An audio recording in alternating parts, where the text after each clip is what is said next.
Assalamualaikum warahmatullahi wabarakatuh. Healthies kembali lagi bersama saya di Berisik, berbincang seputar informasi kesehatan. Hari ini kita akan membahas salah satu topik yang hits banget di dunia kesehatan, bahkan jadi prioritas nasional. Digaungkan kalau 2030 ini harus sudah eliminasi, yaitu TBC atau sering disebut tuberkulosis. Sampai dengan saat ini, kasusnya di Kabupaten Purwakarta khususnya telah mencapai 4.179 jiwa yang mengalami TBC. Nah, saat ini kita udah kehadiran narasumber kita atau bintang tamu yang beliau adalah salah seorang dokter yang juga berhasil sembuh dari penyakit TBC ini. Ada Dokter Farah Diba dari Puskesmas Jatiluhur. Selamat datang dok di podcast Berisik. Ya, terima kasih. Ya. Nah, sebelum kita sharing nih dok tentang perjuangan dokter ya selama pengobatan, boleh nggak sih dok dijelasin dulu sedikit tentang TBC-nya itu sendiri? Ya. Oke, jadi kayak pengenalan ya mengenai TBC. Jadi TBC itu dari bakteri ya. Dia itu bakteri, bukan virus, bukan parasit. Dia itu Mycobacterium tuberculosa. Dia menyerang bisa mengenai paru atau organ selain paru. Kita sebutnya kayak ekstra paru ya. Nah, ekstra paru itu apa aja sih? Ekstra paru itu semua organ kecuali kuku dan rambut. Kuku dan rambut. Iya, sisanya bisa mengenai semua organ. Gitu. Jadi ada perbedaan kalau kita mengenal ekstra paru itu biasanya juga dia tidak menularkan. Tapi kalau dia mengeluarkan batuk, berarti ada kecenderungan bisa menularkan. Gitu. Jadi menularkannya itu melalui droplet. Droplet. Atau kita sebut kayak awamnya percikan dahak, batuk, berbicara, menyanyi, itu bisa menularkan. Dari situ ya berarti ya. Dan secara epidemiologi kita itu kedua terbesar di dunia. Sekarang naik tingkat. Kan kalau sebelumnya itu kita ketiga di dunia, tapi sekarang kita jadi kedua. Indonesia ya dok ya? Indonesia dengan pertama, kasus TBC-nya. Pertama India, kemudian Indonesia, ketiga Cina. Jadi kita tuker-tukeran sama Cina. Mungkin karena salah satunya padat penduduk juga mungkin ya. Padat penduduk. Terus kita kan angka notifikasinya naik ya? Iya, naik gitu. Iya, itu jadi meningkatkan. Tapi it's okay lah. Soal notifikasi memang harus, kita lagi aktif case finding kan. Terus juga TBC itu bisa dicegah. Bisa dicegah. Bisa banget dicegah melalui, pertama kita sebut TPT kan? Terapi pencegahan tuberkulosis. Siapa sih yang bisa minum TPT? TPT itu diminum sama orang-orang yang beresiko. Berarti belum terkena tapi baru beresiko aja. Salah satunya yang kontak langsung dengan penderita. Kemudian juga bisa dengan orang-orang yang imunokompromis atau kita sebut kayak imunnya tuh rentan gitu, kayak HIV bisa, terus juga orang-orang yang kayak diabetes ya, terus yang imunnya cenderung lebih lemah ya dok ya dibandingin yang orang normal lainnya gitu ya mungkin ya. Juga stunting kan, stunting juga berkaitan erat sama TBC. Gitu. Nah kalau setelah tadi dijelaskan ya dok ya, berarti faktor-faktor resikonya nih kira-kira apa aja untuk TBC? Nah faktor resikonya itu bisa dari orang yang merokok. Ya. Terus juga imunitas rendah itu lebih ke gizi buruk. Iya. Terus juga orang-orang yang tinggal di padat penduduk. Padat penduduk seperti itu penjara. Penjara. Terus pesantren. Anak sekolah. Terus pemukiman padat penduduk juga yang sinar mataharinya kurang. Itu ya dok ya. Berarti itu sangat berpengaruh ya, makanya kenapa Indonesia itu bisa kedua ya, karena salah satunya kita padat penduduk gitu. Iya, betul. Nah, kalau untuk penularannya dok, tadi kan lewat droplet, tapi apakah langsung gitu atau gimana gitu mekanisme penularannya gitu? Penularannya itu bisa langsung melalui batuk. Kita berhadapan kayak gini, sering interaksi, itu kecenderungan ketularannya tinggi. Tapi dengan imun yang baik, dan misalnya si penderitanya, kita nggak sebut penderita lagi ya, Apa? orang dengan TBC-nya Iya. itu memakaikan masker, dia menjaga dirinya dan lingkungannya, Oh. gitu. Jadi nggak serta-merta langsung sakit. Oh iya. Semua tergantung lagi dari imunitasnya dia. Oh, dari imunitas si orang sekitarnya Iya. itu ya, dari si orang dengan TB itu Iya. sendiri. Nah, kalau untuk pengobatannya nih dok, kira-kira apa aja yang harus dijalani sebagai orang dengan TBC ini ya? Pengobatannya itu, oh ya tadi aku lupa ngasih tahu kalau TBC itu ada TBC sensitif obat. Oh ya. Kemudian yang resisten. Resisten. Itu jadi udah kebal di obat-obatan yang di sensitif Di obat. awal itu ya, iya. Ada rifampicin, isoniazid, terus pyrazinamide. Nah, itu tuh ternyata biasanya di resisten obat tuh udah resisten tuh rifampicinnya. Nah, nanti dicek TCM-nya lewat Iya. dahak kan. Iya. Nah, abis itu pengobatannya biasanya kalau yang sensitif obat 6 bulan 6 bulan. sampai 9 bulan kalau yang ekstra paru. Oh, kalau yang ekstra paru itu Bisa sampai 9 bisa bulan. sampai 9 bulan. Kemudian yang resisten obat itu waktu zaman aku itu 24 bulan. Wah, Iya. lebih lama ya dok ya? Lebih lama, 24 bulan. Tapi sekarang nih Iya. di Kemenkes sendiri lagi menggaungkan yang ada pengobatan dipotong jadi 9 bulan dan sampai bahkan 6 bulan. 6 bulan untuk Iya. yang resisten. Iya. Wah, Dengan lumayan. pengobatan yang ada obat baru namanya kalau nggak salah Bepal atau Bepal M. Di sini udah di sini pakai udah ada. Nah, itu kita nanti coba cross check ya ke programnya ya. Ya kebetulan saya juga kurang paham gitu. Nah, tadi kan di awal saya sebutkan kalau dokter itu juga pernah sakit TBC ya atau mengalami TBC ini. Nah, kira-kira pengalamannya dok, boleh dok di-sharing mungkin buat teman-teman juga ya, apa sih keluh kesahnya atau beratnya gitu ya? iya. Untuk Jadi awalnya tuh justru aku cuman demam. oh, demam dulu. Demam. Batuk itu cuman kayak gitu doang. Iya, kayak musim sekarang gitu ya, Iya, hujan ya, batuk cuman kayak gitu. batuk pilek biasa. Iya. Seakan-akan seperti itu. Cuman demamnya nih aneh. Kok nggak ada alasan pasti?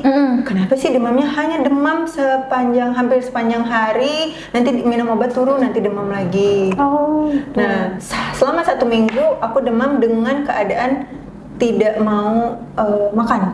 Oh, nggak nafsu makan Nggak gitu nafsu ya? makan dan turun drastis berat badan. Oh iya, pasti. Jadi itu nggak aku sadari, kok tiba-tiba sangat-sangat kurus gitu, nggak sama sekali nggak mau makan, demam. Kemudian itu kebetulan aku di semester 4 kuliah. Oh. Kemudian karena besoknya harus kuliah, aku pikir kayaknya harus ke rumah sakit untuk minta ranap. Akhirnya aku ranap dengan harapan pengen besok biar cepet Iya, masuk kuliah besok lagi kan. iya. Nah ternyata manjang tuh di ranapnya sampai 2 minggu. Itu 2 minggu lama Kebetulan di sini di Siloam, ya? Purwakarta. Purwakarta. Terus di ranap minggu kedua baru dapat diagnosis setelah dapat ronsen. Oh, karena di ronsen dulu gitu ya? Di ronsen itu positif tuberkulosis. Terus minum pengobatan dengan yang 6 bulan itu Iya, ya, yang 6 bulan kita itu. kenal warnanya itu warna merah kan. Iya. Obatnya nanti warna pipisnya jadi merah, Iya. ya kan. Terus kayak ada mual-mual kayak gitu. Dikasih tahu efek sampingnya. Cuman setelah itu aku tuh gak ada perubahan. Oh, berarti di awal nggak langsung tahu kalau dokter itu yang resisten ya? Iya. Oke. Gitu, karena hanya sekedar lewat ronsen kan. Habis itu kan BTA tuh. BTA-nya ternyata positif 3 dan belum ada perubahan. Oh, dari awal tuh? Iya, terus Oke. aku berobat ke dosen sendiri. Iya. Kok ini kayak gini, kayak TBC tuh harusnya nggak separah Nggak, ini iya. gitu. Terus akhirnya aku diranap lagi karena waktu itu ada diagnosa sampingannya pneumonia, jadi sesek banget. Terus sampai gak bisa ngomong, aku dahak keluar banyak sekali. Karena kondisinya nggak stabil, jadi diranap 1 minggu dan di situ disuspek NDR atau infeksi sekunder. Oh. Gitu, karena ini kok kayaknya nggak ada perubahan-perubahan, ini pasti ada sesuatu ada yang gitu. salah gitu ya dok ya? Nggak mungkin, karena biasanya nih ya, kalau misalnya kita udah minum obat-obatan yang memang diagnosanya pas ya, sensitif obat, 1 bulan itu udah ada perubahan. Oh ya, udah ada perbaikan lah ya. Betul, gitu berat ya. badan harus naik, batuknya sudah mulai berkurang, sudah mulai enakan. Tapi aku enggak gitu, makanya disuspek. Setelah disuspek nih, kita ke rumah sakit SCM waktu itu. Coba dulu di streptomycin, suntik 3 bulan. Udah tuh suntik, ternyata nggak ada perubahan juga. Aku gene expert. Jadi untuk ngetes, kalau sekarang kan namanya TCM ya, kalau dulu namanya gene expert untuk tes ada resisten apa enggak. Ternyata benar ada resisten rifampicin. Aku ke Persahabatan. Rumah sakit Persahabatan. Iya, rujukannya memang obat-obatan MDR hanya ada di Persahabatan, gitu. Dari Persahabatan, aku di screening ulang.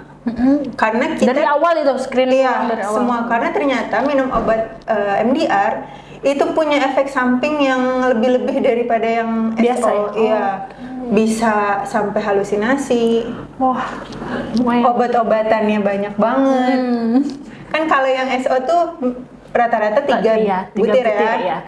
Kalau di MDR itu bisa sampai 15 sekali minum. Sekali minum ya dok, dan sehari sekali. Sehari sekali, tapi harus habis dalam waktu setengah jam. 15 itu harus 15 butir. Oke. Habis itu setelah nunggu 15 butir udah masuk, terus kita suntik di bokong. Setiap hari. Setiap hari itu. Libur hanya Sabtu Minggu. Aku juga baru tahu ya, karena kita di kedokteran cuma belajar efek samping doang sama obat-obatannya ya. Setelah itu aku nggak tahu ya, kayak seluk-beluk. Ternyata sebagai pasien TB paru itu seperti apa, ternyata memang sulit banget, berat banget menjalaninya, apalagi sambil kuliah. Terus udah gitu harus cuti. Mikir dong kayak, aduh cuti nih memperpanjang masa kuliah aku. Belum lagi masa dari sisi ekonomi harus pikirin, jadi beban banget di situ. Terus juga setelah itu aku 8 bulan nih pengobatan MDR, aku dengan sadar memutuskan untuk mangkir.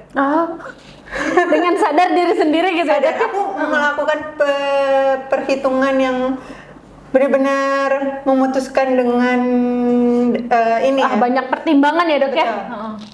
Sampai aku harus blokir nomor telepon perawatnya. Karena kan ada pendamping juga di sana. PMO ya, pendamping minum obat. Iya, ada namanya juga organisasi PETA namanya. Jadi mereka beliau-beliau itu orang yang sudah dulunya pernah kena MDR, terus mendampingi teman-teman yang baru mau minum obat gitu. Jadi nggak hilang arah gitu loh. Aku blokir tuh semua nomornya. Setelah itu kodar Allahnya ketahuan sama ibu. Ibu aku bilang kayak, kamu nggak minum obat ya? Aku berantem. Bersikeras memang nggak mau minum obat. Yang penting aku pikir adalah imunnya harus baik. Selama imunnya baik, kayaknya fine gitu. Ternyata salah kan. Terus akhirnya kita berantem dan ada satu kata ibuku yang bikin aku oke, baik, kita balik lagi ke rumah sakit. Dia bilang apapun itu resikonya ke depan, apapun hasilnya, mau berhasil atau tidak pengobatannya, kita jalinin bersama-sama. Gitu. Jadi akhirnya aku luluh. Dan kita balik lagi ke rumah sakit. Begitu balik ke rumah sakit langsung XDR. XDR itu berarti di atasnya MDR? Iya, betul. Extensively drug resistant. Jadi kebal di obat-obatan yang MDR. Dan pengobatannya sama 24 bulan. 24 bulan berarti total kalau dari awal 3 tahun. 3 tahun. Luar biasa ya itu perjuangannya lama banget ya dok ya, itu udah bukan. Itu aduh. Makanya kenapa orang bisa sampai kayak udah jenuh ya dok ya. Itu salah satu penguatnya juga berarti dari orang tua, maksudnya dari keluarga, orang-orang terdekat itu memang benar-benar harus support ya dok ya. Betul, support terkuat itu memang dari pertama orang tua, keluarga, teman-teman ya. Teman-teman. Itu. Setelah itu berarti lulus nih dok sampai dengan 24 bulan itu. Itu Akhirnya. pengobatannya berarti pengecekannya secara berkala atau Betul. gimana? Jadi nanti kalau di MDR atau XDR itu biasanya 1 bulan sekali harus EKG. Aku waktu itu EKG, ambil darah, Ya. sama ronsen. Tapi yang paling krusial EKG dan ambil darah. Karena untuk lihat dia toksik ke hati, sama ke ginjal atau enggak. Gitu. Obatnya, Iya. efek obatnya ya dok berarti ya? Efek obatnya nih ya, aku kasih tahu. Ada neuropati perifer. Jadi neuropati perifer itu ujung-ujung kaki atau tangan itu kebas atau bahkan baal. Bahkan nggak berasa Nggak gitu ya? berasa, kayak kesemutan aja. Itu bahkan sampai sekarang pun aku masih merasakan. Oh iya? Iya. Walaupun udah lepas dari obatnya Iya, berarti ya? bayangin aku lulus nih ya. Lulus tahun berapa berarti? 2019. 2019, berarti udah sekitar 5 tahun yang lalu ya Iya. dok ya? Hanya tersisa kebasnya itu. Kebasnya sampai sekarang masih suka berasa Masih berarti ya? masih berasa. Jadi mulai dari ujung jempol sampai tumit, bawahnya itu telapaknya, itu aku nggak kerasa. Jadi kalau dulu parahnya waktu masih minum obat, aku pakai sandal jepit itu nggak ngerasa, nggak bisa Nyapit ngejepit. gitu ya? Iya. Jadi kadang kalau pakai sandal Coplok. lepas sendiri, aku nggak sadar kalau aku nggak pakai sandal. Oh, sampai gitu ya? Bisa sampai seperti itu pertama efek Ya, obatnya. terus warna kulit berubah drastis menjadi merah kecoklatan, sangat merah sekali, gelap banget kayak orang habis di tanning gitu. Oh, karena obatnya memang warnanya seperti itu ya? Karena di MDR dan enggak, kalau obatnya sih warnanya biasa aja. Oh. Cuman dia efeknya sampai ke kulit, ke air kencing, ke air keringat, ke kotoran telinga Iya. pun bisa sampai merah. Oh, apa itu karena dari hati sama ginjalnya itu ya? Iya, karena si obat ini kayak ngendep gitu di segala organ kita. iya, benar. Terus ada lagi nggak dok efeknya? Tadi halusinasi bisa, terus juga bisa sampai aku waktu itu sampai tanda tangan di atas kertas gitu, karena bisa sampai merusak kelistrikan jantung dan menghentikan jantung. Wah, Gitu. Dan namanya bahaya beda ya? kilin sama obatnya. Terus bisa sampai ya tadi ke hati, fungsi hati, fungsi ginjal, terus juga tadi halusinasi, mual, muntah. Muntah tuh kayaknya tiap hari. Muntah sudah. setelah minum obat udah pasti gitu ya Iya. langsung Kita ada. harus tahan dulu 15 menit biar obatnya menyerap, baru boleh muntah. Bahkan mau muntah aja tuh Ada mikir. terus. Gitu. Kalau Ada enggak nanti kita pertimbangannya. rugi minum lagi kan. Oh, kalau kita habis Muntah. minum obat kurang dari 15 menit itu muntah, Iya. berarti kita harus minum lagi. Karena kan belum Belum keserap. keserap ya. Oke. Nah, ada lagi nggak dok efek-efek samping? Efeknya, oh ya bisa sampai ada yang buta atau tuli. Wah, Iya, buta warna bisa, tuli juga bisa. Terus apa lagi ya yang aku rasain? Oh ini, kalau aku tuh panic attack gitu loh. Kayak jadi deg-degan, tapi kitanya diem aja padahal nggak lagi aktivitas, Iya, tapi tiba-tiba kayak deg-degan terus kayak mau pingsan, kayak mau jatuh kayak gitu. Oh, itu karena Jadi ngaruh ke psikis gitu loh. iya ya pasti ya. Nah itu makanya kenapa kalau TB ini suka ada pendamping minum Iya. obatnya ya. Itu sangat berpengaruh berarti ya dok ya. Betul. Kepatuhan minum obat itu. Dan kalau misalnya nggak diminum juga jadi bahaya juga Iya. ya, malah lebih bahaya mungkin ya Iya. gitu. Nah kira-kira dok apa ngasih pesan atau semangatnya dok buat teman-teman nih biar bisa lulus juga nih kayak dokter. Aku banyak banget terima pesan atau DM ya di Instagram. Kebetulan aku juga banyak ya ada konten Sharing gitu ya? edukasi dan Iya. sharing di Instagram aku. Teman-teman yang baru memulai minum obat biasanya mereka lebih cenderung cerita soal kehidupan mereka awal-awal saat pengobatan karena takut ada stigma dan Nah, diskriminasi. iya itu dok, stigma itu ya susah. Kira-kira biasanya apa dok stigma yang didapat gitu selama Stigma kemarin? waktu itu aku ditelepon untuk nggak duduk bareng lagi. Wah, Langsung ditelepon kayak sorry Far gak bisa duduk bareng lagi. kita udah sakit. Itu sakit juga psikis ya, makanya ya cepet drop gitu. Tapi kan setelah itu ternyata rasa sakit itu menguatkan seseorang. Oh iya sih benar, harus diambil hikmahnya ya. Benar. Nah, terus apa lagi dok kira-kira? Terus dibilang kayak, kok dokter sakit gitu. Apalagi TBC dapat dari mana? Iya. Lah, Padahal menurutku ya balik lagi dasarnya adalah kita Indonesia kedua terbesar. Jadi bakterinya tuh pasti ada di mana-mana. Iya. Dan semua orang kalau dicek tuh pasti ada. Hanya dia menjadi sakit atau tidak dari imunnya tadi kan. Iya, kita nggak bisa tahu ya dok Iya. ya maksudnya. Makanya penting tuh membuat minum TPT. Nah, itu harus minum TPT ya. Berarti bisa cek ke puskesmas mungkin ya. Betul. Dan itu Sekarang gratis. gratis. Yang orang nggak tahu adalah gratis. Nah, jadi jangan Cek selalu semua. takut untuk ngecek Iya. ya dok. Orang belum apa-apa udah ngecek. Aduh, takut bayar gitu. Cek dulu aja gitu. Sekarang program pemerintah udah banyak banget yang gratis ya. Kan ini masuk program nasional. Iya, Jadi prioritas pasti nasional ini. mulai dari obatnya, mulai dari ceknya, semuanya itu gratis. Bahkan kalau di MDR tuh kita sampai ada pendampingan psikolognya. Oh, itu karena ya itu tadi ya psikisnya Mempengaruhi, ya. ya. Nah, dan berarti apa dok pesannya dok kira-kira buat teman-teman semua mungkin? Pertama, TBC itu bisa sembuh. Jadi mau kata di depannya memang sangat berat ya. Memang awal-awal pengobatan itu justru melemahkan kita, seakan-akan kita jadi kok minum obat malah jadi tambah lemas, malah jadi mual, muntah gitu. Tapi itu hanya awal-awal fase tubuh tuh menerima dan beradaptasi terhadap obatnya. Berarti nih si obat dan bakteri ini saling bereaksi, mereka melawan sehingga tubuh kita lebih cenderung kayak aduh harus fight gitu. Iya. Makanya lemas duluan biasanya tuh, terus nggak mau makan. Nah itu tuh jangan berhenti.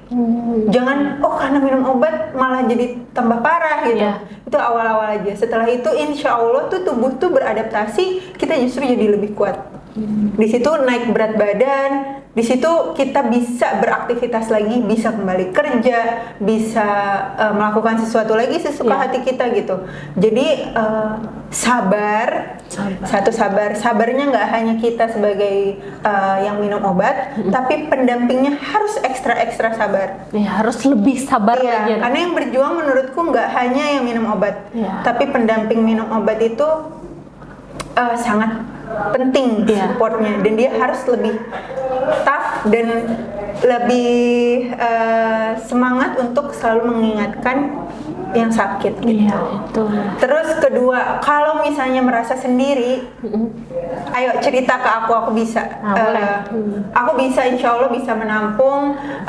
Kalian punya ketakutan apa? Karena biasanya orang-orang yang baru minum obat merasa sendirian, tidak ada yang Kadang ya. tidak ada yang semangatin lagi gitu ya dok ya. Udah kayak nggak punya semangat hidup gitu ya. merasa sendiri karena ya memang berat banget menjalani pengobatannya yang sangat lama.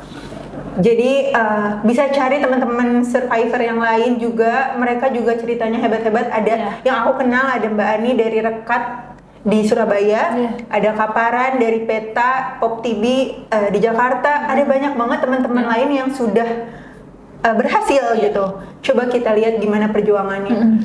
Jadi kalian itu nggak sendirian. TBC itu ada di mana-mana dan pasti bisa sembuh. Pasti bisa sembuh. Dan bisa dicegah. Bisa dicegah ya dok ya. Sayangi diri sendiri mulai dari kita rajin memakai masker, minum obat setiap hari, kemudian jangan lupa kontrol dan follow up. Habis itu kasih tahu saudara, tetangga atau keluarga yang mengenai TBC. Kalau ini tuh bukan penyakit guna-guna, tidak menular melalui tempat makanan. Ini bisa disembuhi dan bisa dicegah. Nah, gitu. Nah, boleh dok dipromosin sedikit dok Instagramnya apa? Mungkin ada teman-teman nanti yang mau sharing gitu ya atau berbagi pengalamannya. Instagram aku boleh dihubungi, bisa DM itu di FarahDZALF. Boleh DM ke sana. Terus juga aku mengingetin ada aplikasi namanya Lapor TBC. Dia itu sangat bagus banget, isinya ada informasi semua tentang TBC di situ. Kalian mau lapor apapun hambatan mengenai TBC, ada misalnya mengalami stigma diskriminasi, bisa di situ, atau misalnya ada keluhan atau kendala apapun bisa banget. Kayak kalau susah cari obat pun bisa. Iya, bisa. Semua lengkap banget di situ di aplikasi Lapor TBC. Lapor TBC. Nanti itu berarti langsung terhubung otomatis gitu ya? Iya, Mungkin itu punya betul. kementerian. Iya, punyanya kerjasama antara Pop TB dengan Stop TB Partnership Indonesia gitu. oke. Salah satu programnya juga Kemenkes juga. Iya tuh. Jadi buat teman-teman semua yang lagi menjalani pengobatan TBC ya dok, karena pengobatan TBC Semangat. itu cukup lama banget ya, pasti ada jenuh, harus tetap semangat ya dok, tetap sabar gitu ya. Karena TBC itu udah pasti sembuh, ada obatnya Ada ya dok ya, obatnya. udah ada obatnya gitu. Nah buat teman-teman semua tetap semangat nih, tetap healthy, tetap semangat. Nah buat yang mau tanya-tanya lebih lanjut terkait TBC, terus pengalaman Dokter Farah seperti apa dan perjuangan beliau seperti apa, bisa langsung DM. Nanti kita coba masukin di description box ya dok ya, untuk link Instagramnya. Nah itu aja Healthies untuk perbincangan kita hari ini. Kembali lagi minggu depan. Jangan lupa untuk subscribe, like and comment di YouTube kita, juga ada di Instagram ataupun TikTok. Nah, sekian dok, mungkin makasih dok udah bisa Sama-sama. hadir di Terima sini. kasih banyak sudah Iya. mengundang. Nanti kapan-kapan main lagi kita Siap, bahas siap. yang lain lagi ya. Ya. Sekian teman Healthies. Assalamualaikum warahmatullahi wabarakatuh.